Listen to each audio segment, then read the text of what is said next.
All right, guys. Good afternoon, and thank everyone for joining us again today. Obviously, an exciting day for Toronto FC and our supporters as we welcome none other than Will Johnson home to Toronto and to our club. Obviously, with Will being a prominent Canadian player, there's a lot of excitement about that. But he also brings so much more, experience and leadership to TFC. He's been a captain in Portland and has won MLS Cups. He's a player that any club in MLS would want on their side, and TFC has been, frankly, one of those clubs for years. We're thrilled with with having the chance to bring him home.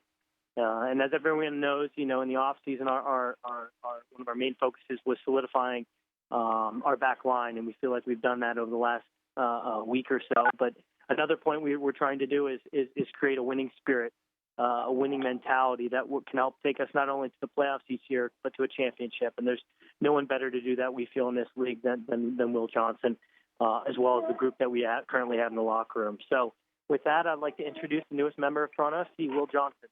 Will, perhaps you could share some thoughts on joining TFC, and then we'll open it up to the media for questions. Thanks. Yeah, perfect. Let me just first start by thanking all you guys for joining us. That's great. Appreciate it. I know it's short notice. These things happen quick and fast, and obviously I'm very, very excited. This deal doesn't happen without Gavin Wilkinson, Caleb Porter, Merritt Paulson, those guys making this deal possible for me. And then likewise with Tim Bezbachenko and Bill Manning and Greg Vanny, all integral parts of this deal because it wasn't easy. It was complex, but I obviously wanted to come to Toronto. I feel that I'm going to fit in well there. I can't wait to get started.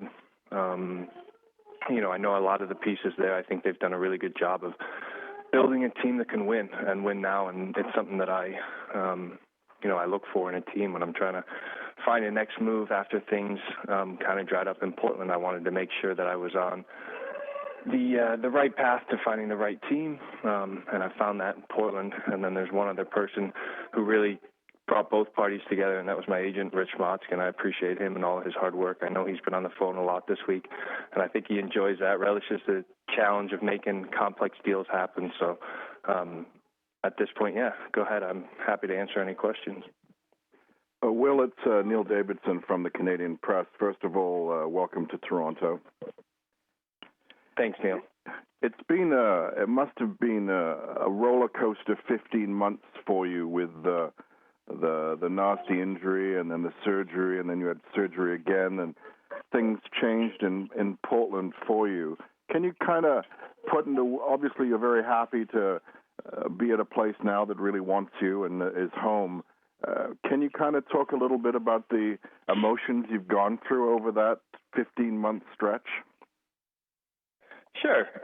It's been tough, no doubt about it. The emotions have been tough. I've had to manage a lot of adversity, and staring a potentially career-ending injury in the face is not something that you want to do, but I do feel that I've come out stronger on the other side, and I've learned a lot. I feel I'm a different person and actually a different player in terms of patience through all the things that I've learned. These things, you just have to kind of let them play out, and I'm talking about the injury, and just make sure that you do the right things to get back to 100%. And the Portland medical staff were unbelievable with giving me the time that I needed. And obviously, I knew when I had the final surgery, I think it was sometime in September, that, this probably was going to be the end of me in Portland, just because the team was either going to do really well or not. And, I wasn't going to be able to have a role in that. And Caleb was very supportive of me doing the best things for my body and making sure that I got back to 100%. And that's what good coaches do and what great teams do. They find a way to win no matter who's on the field. So I appreciated their support in getting through the process. But I can tell everybody that I'm 100% healthy and fit and ready, and can't wait to just get started and get back to playing football again. And this move reunites you with an old friend, Michael Bradley. I understand you grew up together playing in the Chicago area. I'm wondering, did you play together on the same team back then? And if so, how long ago would have been the last time you guys played together? Yeah, that's true. We did play together at Soccer's FC Chicago. That was I believe it was under 15. So you're putting me on the spot trying to do math. off the top of my head, but that would be, I don't know, in the early 2000s or something like that, quite a while ago. Then we actually played together. I think the year was 2006 in Heerenveen, just a few games in the Dutch league over there. Michael was an established first-team player, and I was playing with the second team and sometimes making the bench for the first team. So there were a few away trips and home games. I think maybe 3 or 4 times we played together for Heerenveen when we were on the same field. So obviously Michael's a great friend. I think we'll play well together. I think we know each other better than most center midfield players will know their teammates in the league. And, you know, he's a winner. He's a guy who sees the game like I do in terms of passion, dedication, and you know, being proud to wear the Toronto Red. So I think it'll work out well for us and hopefully for our team. Thanks. We look forward to seeing you here. Thanks. Well, Gareth Wheeler of TSN, welcome home first and foremost. Did Michael reach out to you and help convince you that Toronto was the place where you would be a fit? Yeah, of course. I mean, Michael and I speak relatively frequently about a lot of different things, and obviously, you know, when people started to see that I could potentially leave Portland, you know, Michael was one, and we had spoken many times about it before, even when I was the captain of Portland, just in terms of what Toronto's like, how he likes it there, not in terms of recruiting at that point. But there were a few phone calls recently where he definitely pushed it. But to be honest with you, you know, with the national team coming to Toronto and seeing the facilities, watching the team, you know, knowing what the organization is all about and the potential there, that's something that I've known on my own for a long time and also factored into my decision. Does it come with a level of pressure being a hometown guy coming back to play for Toronto? Yeah, I think so. I welcome that. I think it's great. I think there's pressure on all of us. Obviously, you look around on paper now, and we've got a pretty good team, and there's pressure of us to not only, you know, someone rang the doorbell, so my dogs went nuts. Apologies to everyone there. But there's definitely pressure on all of us to produce results. Toronto's a massive city. It's a great sports town. MLSE is a fantastic organization, and, you know, they deserve to have a winner. So I think it's healthy pressure, and that's something that I welcome, and I think that's one of the qualities that Toronto FC sees in me, the ability to embrace that pressure and still produce results. If, guys, I can just ask one more to Tim. Tim, congratulations on what's been a productive week for the club. I just wonder, when you bring in a guy like Will, what that says about maybe the team changing its shape, or what it will look like with your new player in the lineup. Maybe you could just walk us through whether or not this changes the way that you've looked at designing or putting together your team. Thanks, Will. It got broken up a little bit there. Did you just ask about me talking a little about the team in terms of how Will fit in the lineup? Yeah, just whether or not bringing in a guy like Will changes the way that you approach the rest of your off-season and the way that you envision putting together and designing the team in terms of the setup. Yeah, look, I think, you know, I said it kind of at the beginning. Anytime you can get one of the top players in the league, you know, you obviously have to look at your roster a little differently if it's something maybe that wasn't necessarily the first thing you were looking at in the off-season, because as we know, it was more about filling in the needs defensively. But what happened was it all kind of came together quickly where we were able to do all three.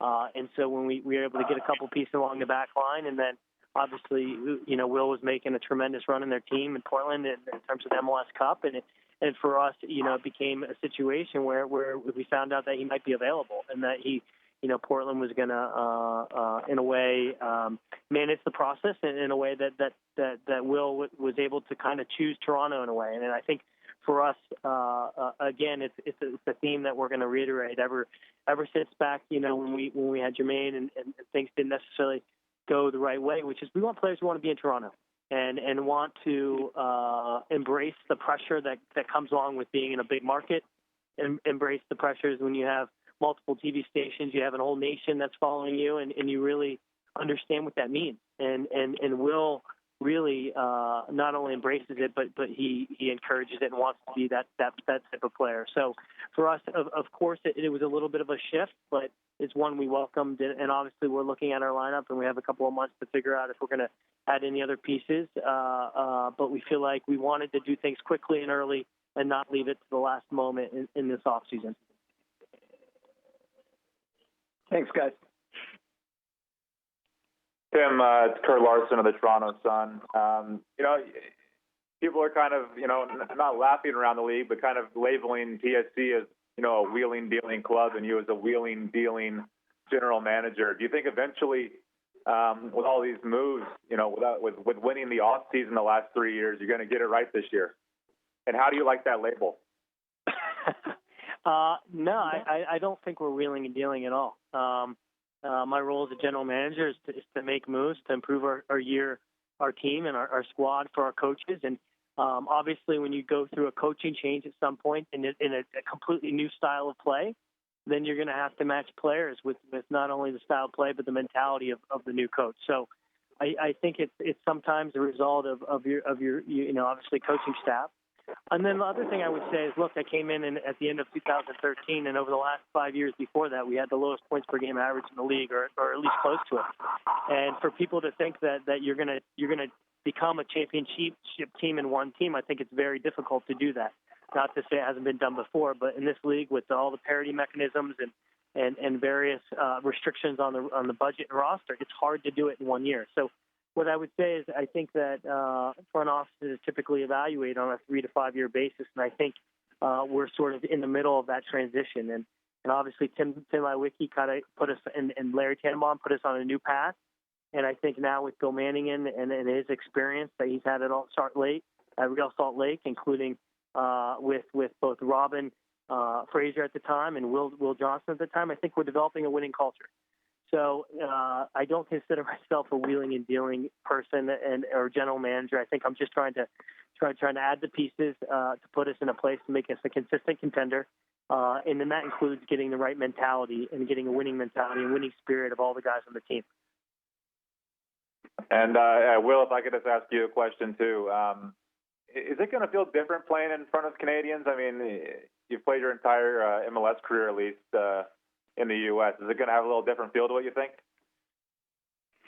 I think so. I love BMO Field. I've been there so many times, played so many games with the national team, different moments. But I do definitely think it'll be different for me. I can't wait to get there and embrace that part of the city, the club. I really look forward to that. I think I'm going to connect with Canadian fans maybe in a way that I haven't in the past, and I understand that, having lived in the United States for a long time. But I think there's a real opportunity for me to set the record straight with Canadian fans and Canadian supporters, and the fact that I'm Canadian and I enjoy representing the national team. I'm proud of that, and I can't wait to get that feeling put on the Toronto jersey as well, and connecting with the fans on that level too. Thanks. Thanks, Kurt. Well, it's Neil Davidson from the Canadian Press again. You've been on some very successful clubs in the past. You kind of alluded to that there'll be high expectations for this Toronto club, all the more so given that they've, today they got Stephen Beitashour, they got Drew Moore, another veteran and club captain like yourself. When you look at that roster on paper now for Toronto FC, do you see a contender? Yeah, absolutely, 100%. Otherwise, quite frankly, I wouldn't have shown the interest level that I did in Toronto Football Club. I mean, the number one priority for me when I'm looking, I've had to move, I think, basically twice from Salt Lake to Portland, and now from Portland to eventually Toronto. But my point is that the first thing I always look for is I want to play for a winner. I want to play for a contender. I want to play for a team that's got good, solid pieces, and a team that I think that I can add, the final piece, one of the final pieces, or just a piece to a championship-winning team, and that is the number one criteria I have when I'm looking for a new challenge. Thank you. And can I just ask a logistical question? You were born in Toronto, but I understand that you spent a lot of your childhood in England and then the Chicago area. How old were you when your family moved from Toronto? My parents did a 2-year teaching course at the University of Toronto, and I was born kind of right in the middle of that. So we left when I was about 1, back to the United Kingdom, just outside of Liverpool, and then moved over to Chicago when I was about 10. So is there where does Will Johnson consider home these days? Is it wherever your family is, or is it Portland or Chicago? Yeah, it definitely gets a little murkier every year because I've had a child born in Salt Lake, and I've had a child now born in Portland, and so we're kind of all scattered all over the world. But honestly, I'm a big believer that where you're born means something. I chose to represent Canada because it meant something to me because I was born there, and every time I go back, I enjoy the country more and more. So I don't have an exact answer of where home is, but Toronto is definitely one of them, and a city that I love, I appreciate, and I feel very strongly about, and that's also another reason why I really wanted to play in Toronto. Thanks, Will. Thank you.